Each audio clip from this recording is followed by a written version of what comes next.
नमस्कार, मी स्वप्नजा लोमटे. जनवार्ता बातमीपत्रात आपले सर्वांचे स्वागत. पाहूया पुण्यातील काही विशेष घडामोडी.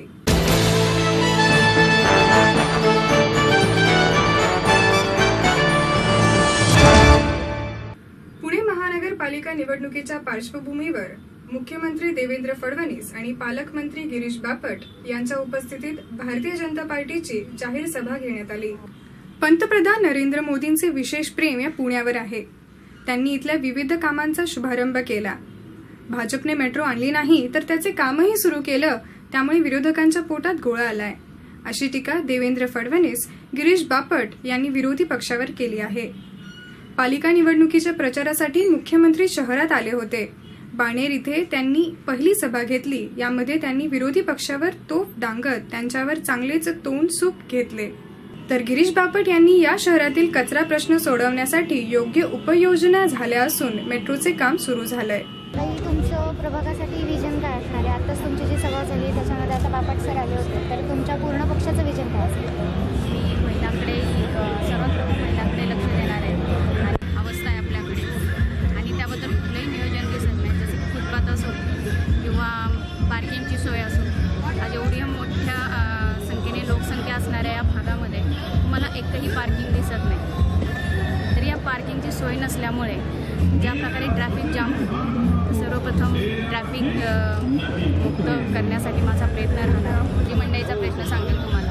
जर भाजी मंडई या ठिकाणी गेली तर हे जे रस्त्यावर बसणारे विक्रेते आहेत ते पूर्णपणे बंद होतील आणि त्या ठिकाणी बसले जातील. त्याचप्रमाणे हे जे ट्रॅफिकचा प्रॉब्लेम आहे त्यामुळे तो जाणवणार नाही. दुसरी गोष्ट पाण्याची, तीही आमच्याकडने पूर्णपणे सोडवण्याचा प्रयत्न केला जाणार आहे. ज्या प्रमाणात लोकसंख्या वाढत आहे, शक्यतो या गोष्टीचा विचार करताना पुढच्या 3-4 वर्षाचा म्हणजे पुढील काळात वाढणाऱ्या लोकसंख्येच्या हिशोबानेच त्या पाण्याची सोय करण्यात येईल. तर आपल्या पक्षाची एक ताकद वाढलीच पाहिजे, त्या हिशोबाने आपण प्रवेश करतोय आणि आपल्या पक्षातले जो एक नियमितपणा किंवा एक पारदर्शकता ही त्यांच्यामध्ये पण रुजेल आणि त्याचप्रकारे तेही आपल्या भारतीय जनता पार्टीचे जे अजेंडे आहेत त्याप्रमाणे त्यांनाही भागावंच लागेल. कोणी कुठल्याही पक्षात आला तरी आपल्या पक्षाचा जो अजेंडा राहील, पक्षाची जी स्वच्छ नियत आहे त्याप्रकारेच त्यांनाही वागावंच लागणार आहे. ज्या प्राथमिक गरजा, बेसिक जे आवश्यक आहे त्या पुरवण्याचा आम्ही सर्वप्रथम प्रयत्न करणार. मेट्रो सिटी आपल्याकडनं, मेट्रो सिटीचा जो आपल्याकडं आता प्रस्ताव आहे तोही या ठिकाणी पुरवला जाईल आता. त्यामुळे बऱ्याच समस्या ह्या म्हणजे सुटणारच आहेत. त्यासाठी वेगळे प्रयत्न करावे नाही लागणार आपल्याला. स्मार्ट सिटी याचा अर्थच असा होतो की त्यामध्ये सर्व गोष्टी या नियमात व्यवस्थित आणि एक प्रगतशील या प्रकारात मोडणाऱ्या आहेत. सर्वप्रथम आम्ही सर्व महिलांना प्राधान्य तर देणारच आहोत.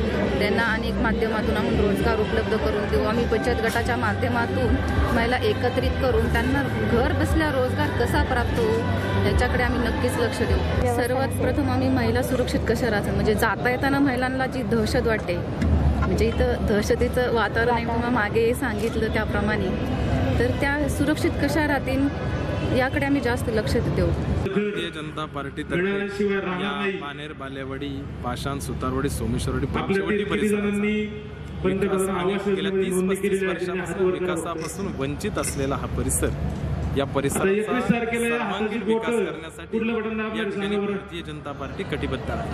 अर्थानं या पुण्यावर माननीय पंतप्रधानांचं प्रेम आहे. या पुण्यामध्ये हे ज्या आपल्या नद्या आहेत, या नद्यांना या ठिकाणी निर्मल करण्याकरता, या नद्यांना शुद्ध करण्याकरता, यांना अविरत वाहण्याकरता देशाचे पंतप्रधान माननीय मोदीजी आणि आपल्याच पुण्याचे सुपुत्र जावडेकरजी यांनी 1000 कोटी रुपयाचा प्रोजेक्ट त्या ठिकाणी मंजूर केला आणि त्या माध्यमातून आज आपल्या पुण्याच्या सीवेजचं ट्रीटमेंट करून 10 STP तयार करून त्या माध्यमातून आपण जे आज घाण पाणी चाललेलं आहे त्या पाण्यावर ट्रीटमेंट करणार आहोत आणि कुठली घाण आपल्या नद्यांमध्ये जाणार नाही याची व्यवस्था या पुण्यामध्ये करण्याचं काम हे भारतीय जनता पक्षाच्या माध्यमातून, केंद्र सरकारच्या माध्यमातून या ठिकाणी होत आहे. मी तुम्हाला शब्द देतो, या पुण्यामध्ये आपल्या सर्वांच्या आशीर्वादानं भारतीय जनता पक्षाचं सरकार आल्यानंतर पुढच्या 3 ते 4 वर्षामध्ये या पुण्यातलं 100% डम्पिंग बंद करून जेवढा कचरा आहे त्या सगळ्या कचऱ्यावर सायंटिफिक प्रक्रिया आम्ही करू आणि त्या माध्यमातून या पुण्याला एक सस्टेनेबल शहर म्हणून पुण्याला प्रस्थापित करण्याचं काम आम्ही करू. आणि म्हणून मी तुम्हाला विनंती करण्याकरता आलो आहे, आता या महानगरपालिकेमध्ये भारतीय जनता पक्षाला एखादी सत्ता द्या. राष्ट्रवादीचं काय झालंय हे सांगण्याची आवश्यकता नाही आहे. राष्ट्रवादी ही कन्फ्यूज पार्टी आहे. आता त्याला कोणीही कुठे उभं करायला तयार नाही आहे. त्यांच्याजवळ पिंपरी चिंचवडही राहणार नाही, त्यांच्याजवळ पुणेही राहणार नाही. त्यामुळे आता राष्ट्रवादीचा तर विचार करण्याचं कारणच नाही आहे. त्यांचा भ्रष्टाचार आपण बघितलेला आहे, तो सांगण्याचं कारणच नाही आहे. काँग्रेसचं अस्तित्वच कुठे दिसत नाही. काँग्रेस आहे कुठे हे शोधावं लागतं. आणि आमच्या मित्र पक्षाची अवस्था तर पुण्यामध्ये इतकी वाईट आहे की त्यांना शोधून काढलं तरी देखील ते सापडत नाही. त्यांची तर अवस्था अशी झाली आहे की ते आता एखाद्या गावामध्ये काँग्रेस सोबत फिक्सिंग करतायत, एखाद्या गावामध्ये राष्ट्रवादी सोबत फिक्सिंग करतायत आणि फिक्सिंग करून करून आपल्या जागा आणण्याचा प्रयत्न करतायत. पण त्यांनी किती फिक्सिंग केलं तरी आमची या ठिकाणी हार होऊ शकत नाही. कारण आमच्या इच्छाशक्तीच्या अभावामुळे आणि आमचं सरकार आल्यानंतर माननीय मुख्यमंत्र्यांनी बापट कमिटी नेमली. मी सगळ्या तज्ज्ञांना बोलवलं, सगळा अभ्यास केला, सगळ्या पक्षाच्या लोकप्रतिनिधींना बोलवलं आणि काही ठिकाणी ओव्हरहेड आणि काही ठिकाणी अंडरग्राऊंड मार्ग काढला आणि मेट्रोचा मार्ग खुला झाला. आणि आज स्थिती अशी आहे की पुण्यामध्ये मेट्रोचं काम चालू झालं. माननीय पंतप्रधानच आले होते, ट्रायल पीट्स घेतोय. आम्हाला काही लोक विचारायला लागले कुठे मेट्रो आहे दाखवा. अरे अशी काय दाखवते, आकाशातला पतंग आहे का काही दोरी लावली की उडाला. या मेट्रो करता जे जे करावं लागतं ट्रायल पीट्स घेण्याचं काम पूर्ण झालं. खडक किती आहे खाली, काळी माती किती आहे हे काम झालं आणि आता पिलर्स उभारण्याचं काम होईल. आम्हाला शो नव्हता करायचा आणि करणार पण नाही. केवळ निवडणुका आल्यात म्हणून दाखवायला 2-4 टॉवर्स उभी करू शकलो असतो, पण केली नाही. का तर प्रसिद्धीपेक्षा देखील पायाभूत सुविधा महत्वाच्या आहेत आणि म्हणून मेट्रो सारखा प्रकल्प.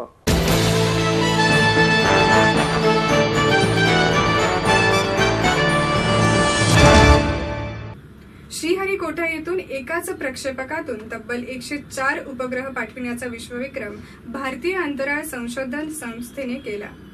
श्रीहरिकोटा येथून एकाच प्रक्षेपकातून तब्बल 104 उपग्रह पाठविण्याचा विश्वविक्रम भारतीय अंतराळ संशोधन संस्थेने केला.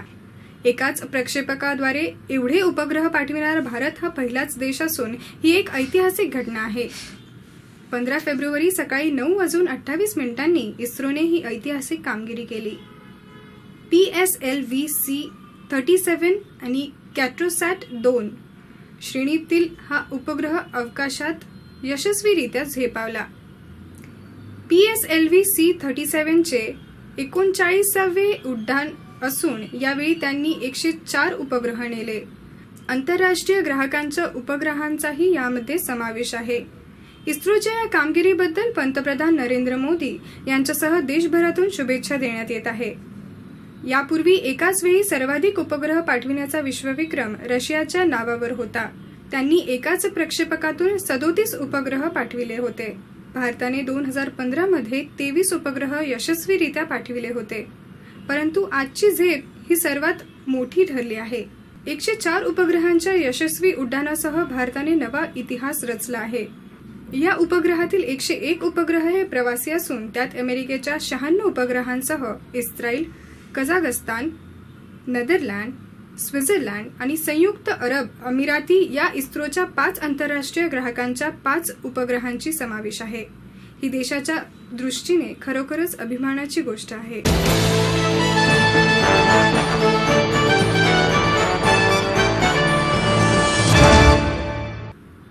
राज्यातील 10 महानगरपालिका निवडणुकीत भारतीय जनता पक्षाला बहुमत मिळणार असा विश्वास पक्षाचे राज्याचे प्रभारी आणि खासदार राकेश सिंग यांनी पत्रकारांशी बोलताना व्यक्त केले. केंद्रात आणि राज्यात भाजपची सत्ता असून अनेक योजना जनहितासाठी राबवल्या आहेत.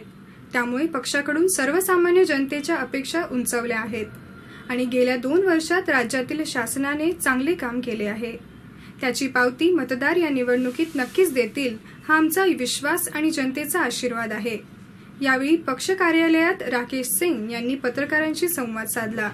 खासदार अनिल शिरोळे, खासदार संजय काकडे आणि पक्षाचे शहराध्यक्ष योगेश गोगावले यावेळी उपस्थित होते. शिवसेनेच्या भूमिकेबाबत ते म्हणाले, ते आमच्याबरोबर सत्तेमध्ये एकत्र आहेत, त्यामुळे अधिक काही बोलणार नाही. मुख्य म्हणजे राज्यातील सरकार आपली 5 वर्ष पूर्ण करेल. महाराष्ट्र राज्य हे विकासाचे एक मॉडेल म्हणून पाहिले जाते. मात्र आघाडीच्या काळात राज्याच्या विकासात खंड पडला. त्यानंतर भाजपनेही कसर भरून काढली आहे. राज्यात सुशासन, विकास, प्रगती याला चालना दिली आहे. केंद्रातील मोदी सरकारने सर्व राज्यांना स्वायत्तता दिली आहे असे स्पष्ट करून ते म्हणाले, राज्याबरोबर संबंध सुधारले आहेत. विविध विकास कामासाठी निधी केंद्राच्या वतीने उपलब्ध करून दिला जात आहे असे त्यांनी सांगितले. उसने भी देश को बहुत नुकसान किया, विश्वास ने ले लिए और हमें गर्व है कि इस मामले में नाम आया सर्जिकल स्ट्राइक के रूप में, जिसके बारे में विस्तार से जाने. उसके साथ ही प्रधानमंत्री जी ने आह्वान किया था एक भ्रष्टाचार मुक्त देश हम बनाएं और उस दिशा में एक के बाद एक लगातार कदम उठाए गए. मोदी ने इस दिशा में कदम आगे बढ़ाते हुए ये कहा कि अब राजनीतिक दल भी, और इसलिए मैं उस पर कोई टिप्पणी नहीं करना चाहूँगा. मैं इतना ही कहना चाहूँगा कि नहीं, दरअसल में हमारे पास इतने अधिक सक्षम कार्यकर्ताओं की फौज है जो देश में किसी राजनीतिक दल के पास नहीं है. चाहे वो लोकसभा की बात हो, विधानसभा की बात हो या पार्षद की बात हो, हर जगह हमारे पास एक अच्छी क्षमता वाले लोग होते हैं, लेकिन टिकट देते समय तो किसी एक के नाम पर ही फैसला करना होता है. इसलिए स्वाभाविक रूप से, प्रारंभिक रूप से वो विषय आते हैं, लेकिन बाद में सारे लोग पार्टी के काम पे लग जाते हैं. मैंने आपसे कहा ना कि अलग बहुत सारे कारण होते हैं. राजनीतिक क्षेत्रों में काम करते समय बहुत सारे चीज़ों पर विचार करना पड़ता है. कुल मिलाकर जीतने वाला कैंडिडेट हो, कोशिश ये होती. मैंने फिर कहा कि हम तो ये मान रहे हैं कि वो स्थिति बनने वाली ही नहीं है. भारतीय जनता पार्टी ही पूरे बहुमत के साथ में यहाँ पर आएगी. यशवंत जी, हमारे मन में कोई खटास नहीं है. मैंने अभी कहा आपसे कि हमारे मन में कोई ग्रंथि नहीं है, कोई खटास नहीं है. लोकतंत्र है. हाँ, आप कितना भी कहें, मैं कुछ भड़ास निकालने वाला नहीं हूँ. और हाँ, नहीं, दरअसल में लोकतंत्र में ये बहुत बार होता है कि मित्र संगठन भी परस्पर चुनाव लड़ते हैं, और इसलिए हम उसको इसी रूप में ले रहे हैं कि अभी स्थानीय निकाय के चुनाव हैं. स्थानीय निकाय के चुनाव में सहमति से तय हुआ कि वो अलग लड़ेंगे, हम अलग लड़ेंगे, और इसलिए हमारी लड़ाई है.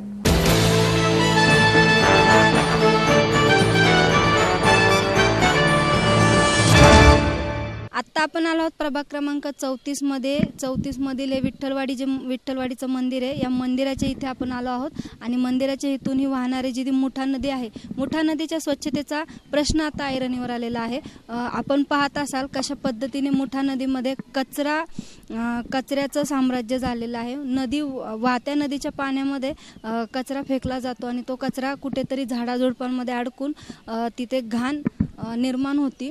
सर्वत्र नदी स्वच्छता अभियान राबवलं जातं, परंतु या नदीकडे लक्ष दिलेलं नाहीये. अनेक संस्था असतील, सामाजिक कार्यकर्ते असतील, हे विविध ठिकाणी नदीपात्र स्वच्छ करण्याचं काम करत असतात, परंतु गेल्या कित्येक दिवस झालं या स्वच्छतेकडे लक्ष दिलं गेलेलं नाहीये.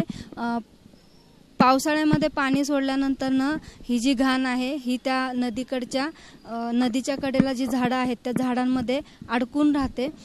तेही स्वच्छ केलेले नाही आहेत. या अस्वच्छतेचा त्रास येथील नागरिकांना होतो आणि नागरिक या घाणीमुळे त्रस्त असतात. अनेक वेळा अनेक लोकांना सांगूनही ह्या घाणीकडे लक्ष दिलेलं नाही. आपल्याबरोबर प्रभाग क्रमांक 34 मधून शिवसेनेचे अधिकृत उमेदवार संतोष गोपाळ आहेत. त्यांच्याकडून आपण जाणून घेऊया नदीपात्राविषयी, घाणीचं साम्राज्य आणि त्याला वाचा कशा पद्धतीने त्यांनी फोडली आहे. भाऊ नमस्कार. जय महाराष्ट्र ताई. काय सांगाल, नदीपात्रामध्ये घाणीचं साम्राज्य झालेलं आहे आणि नागरिकांना याचा खूप मोठ्या प्रमाणात त्रास होतो. ताई, तुम्ही पाहत आहात गेले कित्येक वर्ष जशी पुणे महानगरपालिकेत ही गावं आली तेव्हापासूनचा जो कारभार चालला आहे, तेव्हापासूनचे जे काही नगरसेवक झाले हे इतर पक्षांचे होते, पण त्यांच्या अनास्थेमुळे आणि त्यांच्या कार्य न करण्याच्या वृत्तीमुळे आज ही नदी ओढ्याचं स्वरूप आलेलं आहे. मुठा नदी हे नदी म्हणलं की नदी हे जीवन आहे. नदी म्हणजे आरोग्य आहे. ती स्वच्छ असायला पाहिजे. ती जर स्वच्छ असेल तर तिच्या काठावरील आजूबाजूला असलेल्या दोन्ही काठावरील नागरिकांचं जीवन स्वच्छ, सुंदर आणि उत्तम असतं. पण आज पुणे महानगरपालिकेच्या अनास्थामुळे आणि स्थानिक लोकप्रतिनिधींच्या कुशल नेतृत्व नसल्यामुळे ह्या गोष्टी घडत आहेत.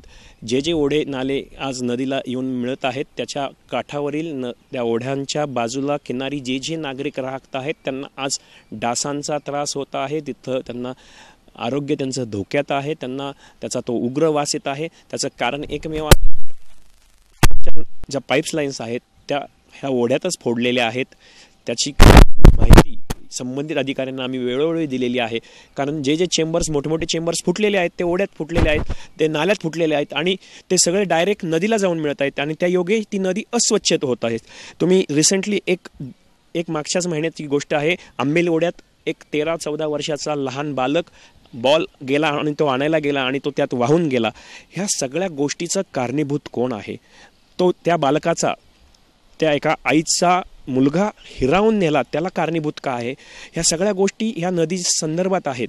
म्हणून आज मला बोलायची इच्छा होतीये, कारण ह्या सगळ्या गोष्टी ह्या इथल्या असलेल्या लोकप्रतिनिधींच्या अनास्थेमुळे होत आहेत आणि त्या अनास्था येत्या पुढील काही वर्षात 5 वर्षात ह्या नदी कशी स्वच्छ सुंदर आणि त्या योगे जे त्याला मिळणारे ओढे आहेत ते कसे स्वच्छ आणि सुंदर असतील, ते ओढे आम्ही बंदिस्त करून त्याच्यावर स्लॅब टाकून नाला गाडण्याची एक योजना आहे. ते आम्ही शिवसेनेच्या मार्फत अवलंबणार आहोत, तिथे राबवणार आहोत आणि आम्ही हा शब्द दिलाय. शिवसेना शब्द देत नाही, वचन देते आणि आम्ही हे करून दाखवणार आहे आणि हे फक्त शिवसेना आणि शिवसेनाच करेल.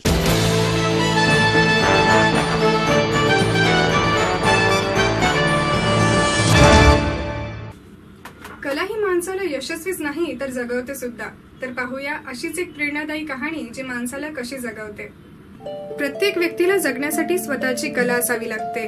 मग ती कला गायन असो, अभिनय असो, व्याख्याता किंवा डॉक्टरकी असो. अशी कला माणसाला यशस्वी बनवते. परंतु परिस्थितीनुसार माणसाला काहीच करता येत नाही.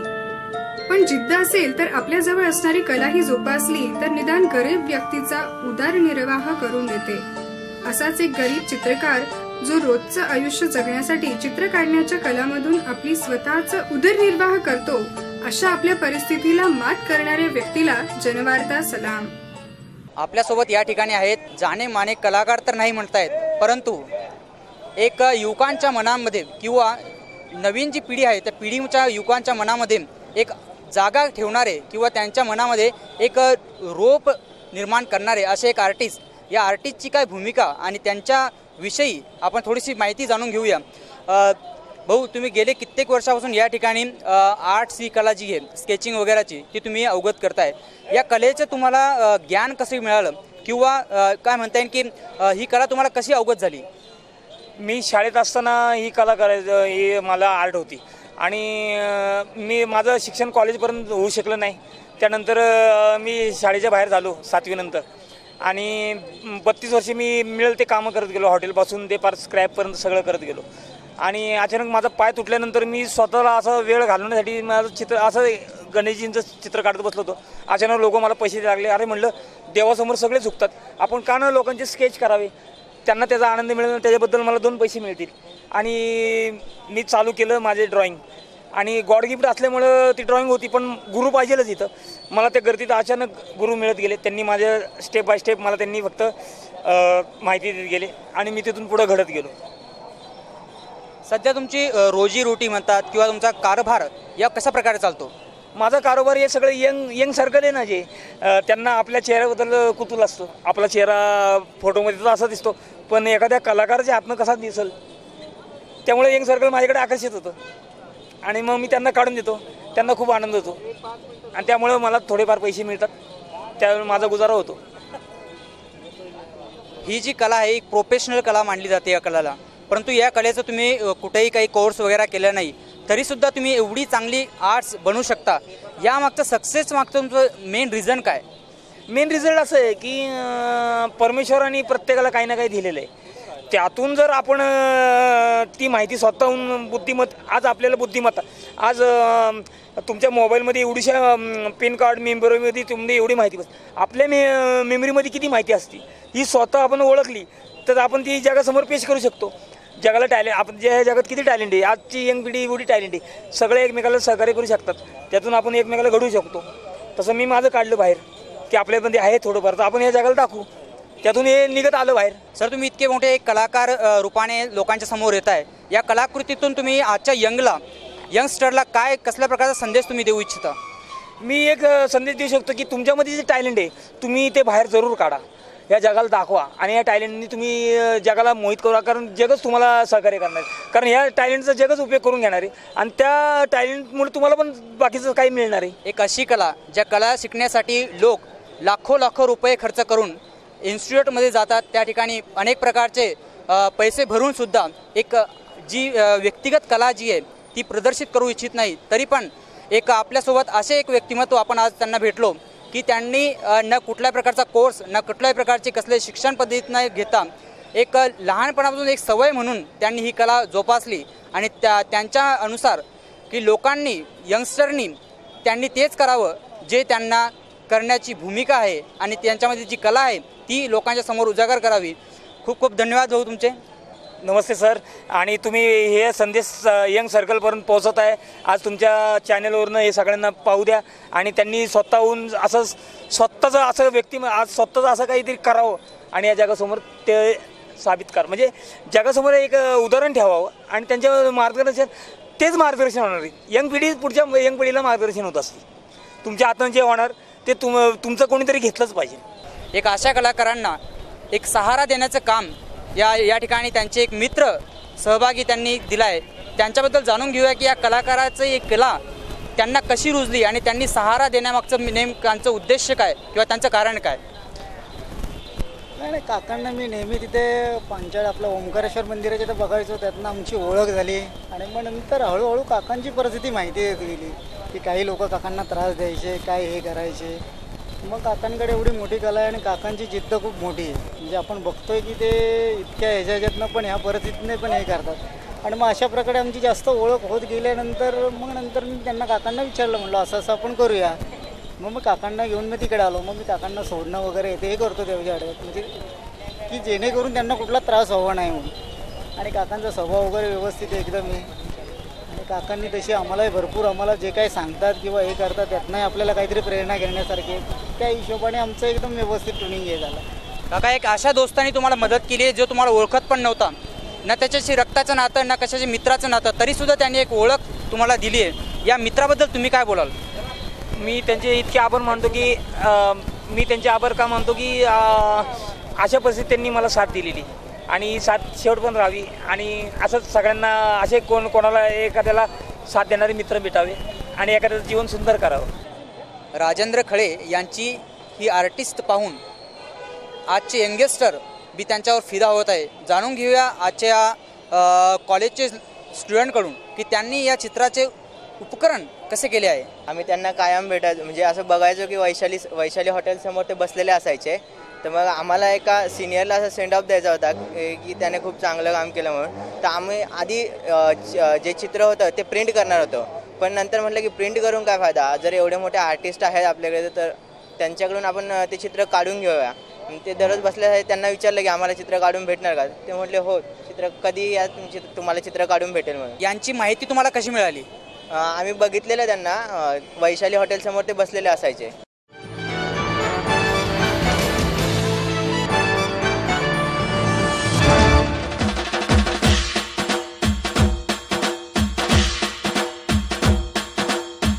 निवडणुका जवळ आल्या, अधिकृत उमेदवार जाहीर झाले, प्रचाराचे नारळ फुटले, पण तुमच्या प्रश्नांचं काय? अस्वच्छता, कचरा, वाहतूक कोंडी, अनधिकृत बांधकामे, पीएमपीएलचा अनागोंदी कारभार, मेट्रोची स्वप्न, स्मार्ट सिटी, नदी पात्रातील कचरा, बेरोजगारी, आरोग्याचा प्रश्न, पाणी टंचाई, भ्रष्ट कारभार, झोपडपट्ट्यांचं करायचं काय? कोण देणार उत्तरं? तुमच्या प्रश्नांना वाचा फोडण्यासाठी, तुमच्या अपेक्षा जाणून घेण्यासाठी काय असतील उमेदवारांची धोरणे? प्रश्न तुमचे, उत्तरे उमेदवारांची. जनतेशी वार्ता करण्यासाठी घेऊन आलो आहोत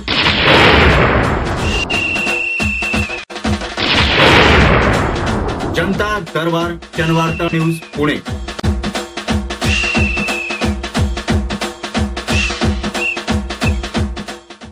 आणि याचबरोबर आजचे जनवार्ता बातमीपत्र संपले. उद्या पुन्हा भेटूया याच वेळी. नमस्कार.